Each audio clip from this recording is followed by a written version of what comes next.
Hello and welcome to my channel. This is going to be the first part of an untold number of parts of a series, but it's going to be why law of attraction is keeping you stuck in your manifesting life. In this video, we're going to be talking about the law of detachment, which I think is utter nonsense, and I'm going to explain to you why. But first, if you're new here, my name is Kristi. I am an Ivy League educated PA, and my entire purpose of having this channel is to help you understand that manifesting is a very simple process. You've been doing it your entire life. Manifesting equals the natural function of your brain. So when you decide that you want to consciously manifest, you are consciously and deliberately manipulating your brain's natural functions in order to get what you want. There's nothing spiritual about this. The law of attraction has you going in all kinds of directions and not getting your stuff and wondering, why am I not getting my stuff? I'm doing everything I can. And so my whole point on here is to help you understand. And we're taking the woo-woo out of manifesting. So let's talk detachment. The law of detachment is something that I see pervasively on my social media, and it drives me bananas. So let's talk a little bit about the brain. There are two parts of the brain that are active participants in manifesting. Number one is your prefrontal cortex, and number two is your reticular activating system. The prefrontal cortex is your conscious mind. That is your seat of executive function. That is where you dream up desires. That is where you think about your day actively. And the reticular activating system is a part of your subconscious brain. It is part of the brainstem. Its primary job is to give you awareness. So that can mean awareness as in you're not unconscious and like knocked out. And it also means giving you awareness of your surroundings, the sensory information that you are taking in from your surroundings. The reticular activating system's job is to take the untold number of sensory inputs that are coming at you moment to moment and filter them, because it is far too much information for your brain to take in all of it and still be able to devote the time and resources that it needs to all of the other functions that it's working on, like keeping you breathing, digesting your food, helping you walk, maintaining all of your other processes in your body. And the way that the reticular activating system filters this sensory input is according to your beliefs, number one. So you have very deeply ingrained beliefs about yourself, about the world around you, and about the people in it. And your reticular activating system will come to conclusions. It will bring you awareness based on those beliefs.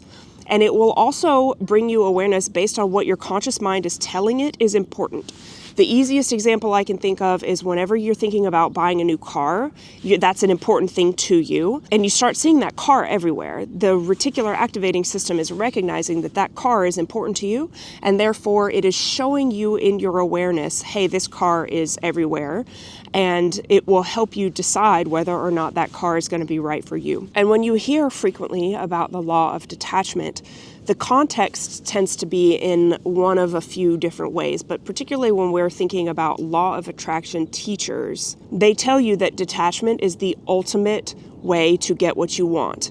And that is bullshit. That makes no sense, because the brain literally functions by what you tell is important to it. So when you detach from the importance of something, you're telling your brain it's not that important. It's not that big of a deal. Why would we reveal it to you in your reality? And when something is important to you, it's problematic to gaslight yourself into thinking that it's not. People in your life have probably been telling you things are not important to you that when they are your entire life. And so this is perpetuating these beliefs that what is important to you actually isn't, and it shouldn't matter to you. So think about when you're a child and maybe something hurts your feelings and it makes you cry, and someone around you tells you to toughen up, like it's not that big of a deal, like it shouldn't hurt you that much, and it makes you cry. And you begin to get this belief that maybe there's something wrong with you and what you desire, and maybe what you desire is not the same as what other people desire, and therefore you should temper your desires, you should dampen your desires. The law of detachment furthers this distorted mindset about your desires. You may have heard people say that by the time I didn't want it anymore, that's when it came in, right? And you mistakenly associate that quote-unquote success with detachment theory, but it isn't. What actually is happening is when you don't want it anymore, you have a belief, or these people rather have a belief that they have to no longer want something before it will come to them. If you have a belief that everything you want comes to you, or you're able to get anything that you want, you don't need to detach from it. You don't need to seek out the law of detachment. So the people who don't want it anymore and then they get it, they have a belief that they don't get what they want. They have a belief that they get what they don't want. And that is not a success. That is a distorted belief. And then it has you out here thinking that you have to stop wanting something in order to actually get it, but that is further distorting your own beliefs about your ability to get what you want. The quote-unquote unbothered girlies, there's two camps of those. There's the girlies that force themselves to be unbothered, and it's disingenuine, and it's further distorting their beliefs about what they can have, but they're not going to say that on social media. They're just going to preach what is working for them, quote unquote working for them. But if they actually didn't quote unquote detach, or they didn't get unbothered about the things that they want, then they wouldn't be getting them. And then there's the other camp of unbothered girlies. And those girlies are unbothered because they know that they get what they want. So they don't need to be bothered about it. It's a pleasant expectation. It's a calm knowing that the things that you want will make their way to you somehow, some way, and therefore you are unbothered. But that is not detachment. That is confidence. That is trust in knowing that what you desire, and especially what you desire deeply, will absolutely make its way into your reality. You don't have to detach from anything. And so what you need to work on is not putting your thoughts on detaching from what you want. That is disordered. What you need to work on is attaching yourself to a belief that you get what you want.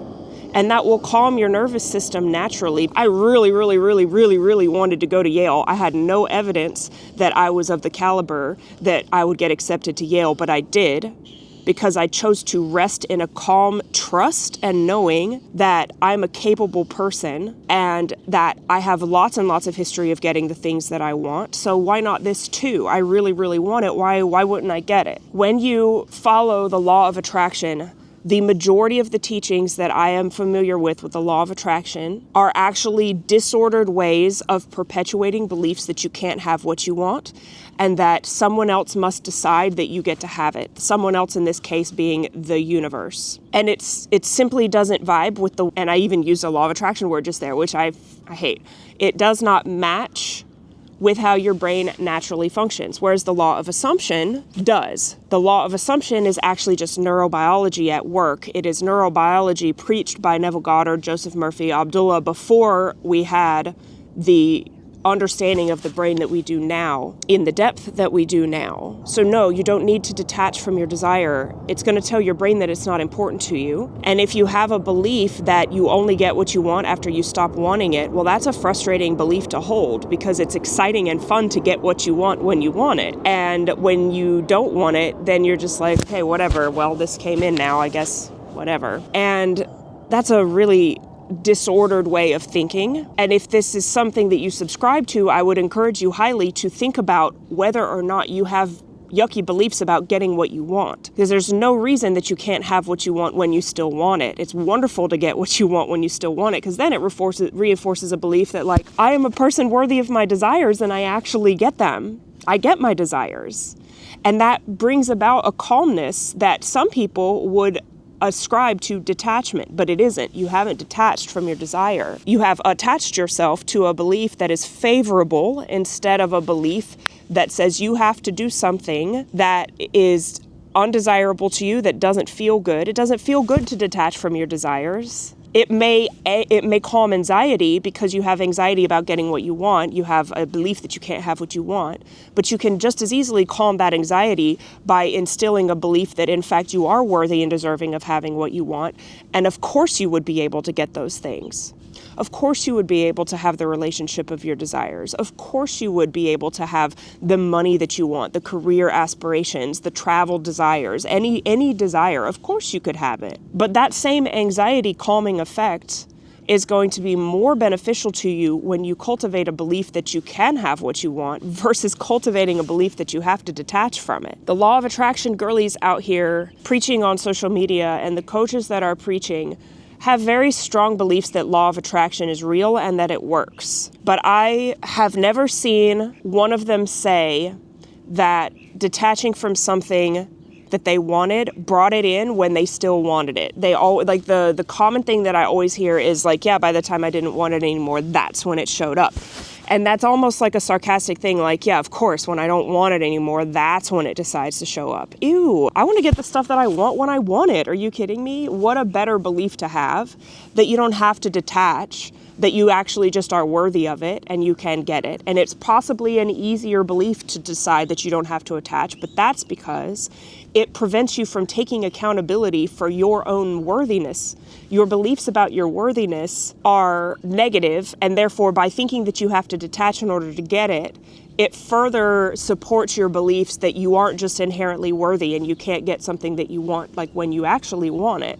You have to wait for this other circumstance to become true. In this case, you've detached. It's disordered. I want to hear your thoughts on this. I think it's a very important topic. If you have been trying to manifest using the law of attraction and you find that your results are inconsistent and that you just don't understand like why some things will come in and some things won't, the simplest answer to that is you have favorable beliefs about some things and yucky beliefs about the others, but you are too wrapped up in the spiritual aspect of manifesting, which is not real, to be able to see that it's actually just your belief about that thing. You didn't attract it to you by the vibration or the frequency. Your reticular activating system will allow you to see the opportunities for it, and your belief that you're worthy of it will allow you to interact with those opportunities in a way where you get it. That's manifesting. That's how, before you ever heard of law of attraction, you were able to get things that you wanted. And a lot of times when you wanted them. I want to hear an example of this in the comments. I want to hear an example if you've been following law of attraction and practicing law of detachment. I want to know, do you disagree with me? Or does this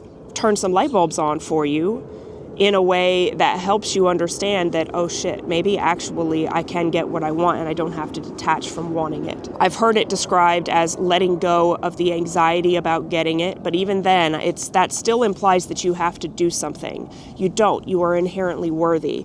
If you place your thoughts instead on simply the belief and instilling the belief that you get to have what you want while you still want it, that you are inherently worthy of having it, it's still the same energy coming from the brain, like the energy meaning like the intense and the focus. It's still, you still have to put the focus on it, but it will benefit you in countless ways, whereas letting go of this one desire or letting go of the anxiety about this one desire is only going to affect that one desire, and you're still not addressing the underlying belief that is keeping you from getting what you want when you want it. So I want to hear your thoughts, and I want to say thank you so much for watching this video. If you found it helpful, and I know that you did, please do interact, like, comment, share, subscribe, so that YouTube knows it's valuable, and they will continue to send my content out to other people who are struggling with manifesting, so we can take the woo-woo out of manifesting. Thank you so much for watching. I will see you in my next video. Bye.